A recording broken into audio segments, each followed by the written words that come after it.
Okay, good morning, guys. Here we go. Eddie and I are back out here at Tri-Town in our first two installments. We worked our way out in the first video to about this area right here. In our second video, we worked our way around to right in this area. And today, this is exactly where we're starting.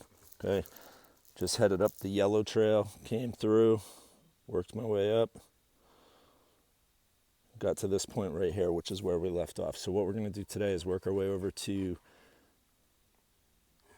the stream crossing, the beaches, and hopefully we'll get our way over to the Cairns. Okay, in our videos to follow, we'll work our way through the remainder of the preserve. Again, this is the largest of Avalonia's land preservation areas. Something I made note of just now. Here, Tri-Town Forest is extensive. That's the truth. This place is big, but this is pretty cool here. They have an app. I guess there's an app for everything that you can take and track your progress through the preserve. So that's something maybe we'll check out. I wasn't aware of that, or I would have maybe incorporated that into what we're doing. But we're going to continue through the preserve today.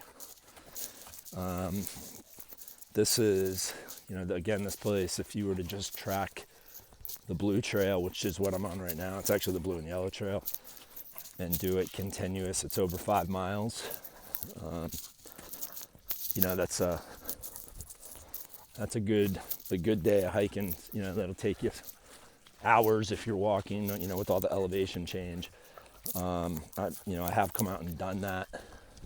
It's not something I do too often because, who has the time? There's other stuff to do. But nevertheless, the cool thing about Tri-Town and many of the Avalonia preserves, and really, any large tract of land that's been set aside for preservation and for hiking and wildlife, they do what's known as loop trails. So they'll do, or cut throughs, they have different terms to describe them. But it's good. It's, you're not locked in, you're not, pot committed, as they would say, and, the poker world, if you've ever heard that term, pot committed, you're all in. They don't do that with these preserves. They want people to come out and enjoy them. And if you have an hour or 2 hours, you go out and you do the blue loop, or in this case, maybe the blue to the yellow loop. Here we go, Eddie.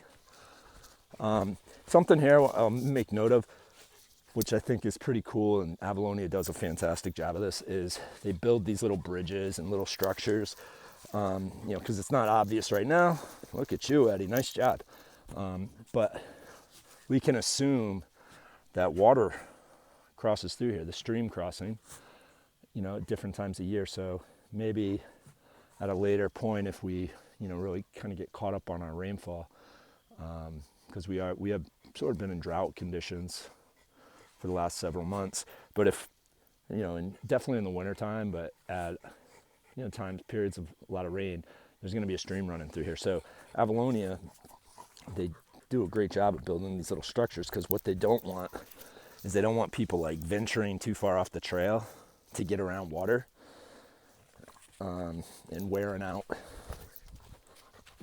parts of this area, the ecosystem. They don't want people going off the trail and damaging other parts of the network. Here again, I've made note of this in another video about the stone structures. They don't want you touching those. They don't want you altering this in any way. So that's something to make note of, if you're ever out. And what we'll do with our work in our trail system behind the high school is, we're never gonna go out of we're never going to intentionally alter what's already there. We want to keep it there. It's been there for hundreds of years. You know, farmers or Native Americans or whoever it may have been put that there a long time ago, and we want to respect that. So here, you know, just kind of making note of that, the signage there, talking about not moving sign or not moving rocks. You know, we want to keep these places, keep them as close to what they're supposed to be. And this place is pretty special, as I've told you in previous videos. I mean, this could have all been lost very, very easily. And so the fact that we have it, it's important we do our part to maintain it. So, you know, a group like AVALONIA, they're the ones that do the heavy lifting. They raise the funds. They come out and have a network of volunteers who do a lot of work to you know, mark these trails and maintain these areas. And then a bunch of people they don't even know get to come and enjoy it. And that's pretty awesome. And so we want to have respect for that, both the work of people today and the people who have created these things. So, you know, here we can see, you know, the beginning of some structures here, some cairns, markings. If you notice here, there's a bunch of these throughout, these almost like temples. I mean, that's sort of what they are. I mean, they're not something you would go into, but these cairns are pretty cool. I mean, cairns can be used, and this area of the preserve has many, and we'll need to talk about this because there's a lot of paths you can go down with the cairns. But these structures, you can see another one over there. There's some, I don't want to venture too far off the trail here, but there's more over in that area. You know, and there's a whole host of these. So there's a couple things we can talk about with the cairns. You know, oftentimes today, when we create cairns today, you know, it's there. We do them. We create them to mark trails. Just before I continue with that, you can see over here there are several more over there. I don't know how well this shows up. Another one here. You know, we create them today to mark trails. As I've told you in the past, like farmers would pile them up. You know, they're just trying to clear the field, create the best situation on the soil with regard to soil for farming. But what's interesting with the cairns is, you know, the native connection. So we know, you know, this area was inhabited by several different tribes, several different civilizations. And in many of those civilizations, when we're talking about the native tribes of the Northeast, you know, the Pequots, the Narragansett, the Mohican, you know, there's a bunch. What we know about many of those is, and we could do a deep dive on this, is they would use the cairns oftentimes as places of worship and also places for trying to word this properly, burial ritual or for the deceased when people passed away. So there's a couple different things on it. One of the tactics, or one of the ceremonial practices of native peoples here in the Northeast was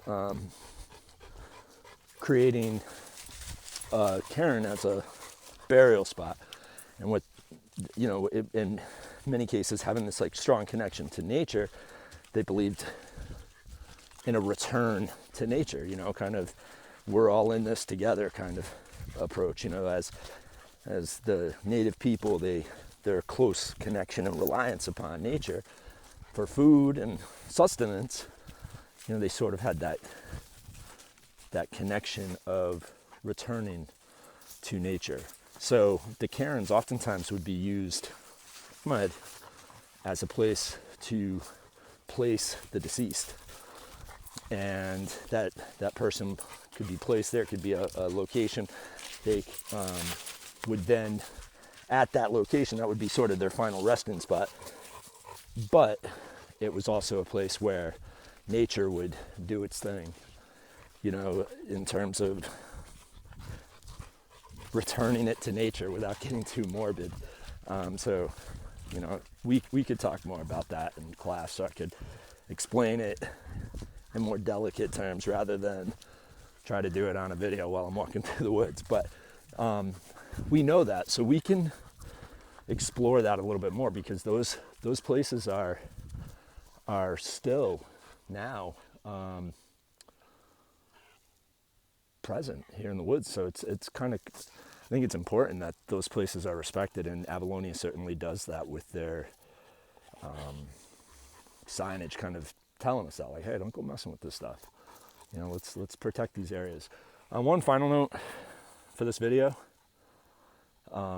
This is about as well marked a trail as you're ever going to see. I do hope for us to be able to blaze the trails. Blazing is when you mark a trail. I do hope for us to be able to do that in our little trail system behind the high school. We would probably, you know, use paint and come up with a color-coded system, and we could eventually use some cartography, you know, mapping to lay it all out. But here in Tri-Town, and I've been in a lot of the Avalonia, pretty much all the Avalonia preserves, this place is just so well marked. And I believe I referenced this in the second video. It's such a large preserve that if it wasn't well marked, they'd have some people getting really lost out here.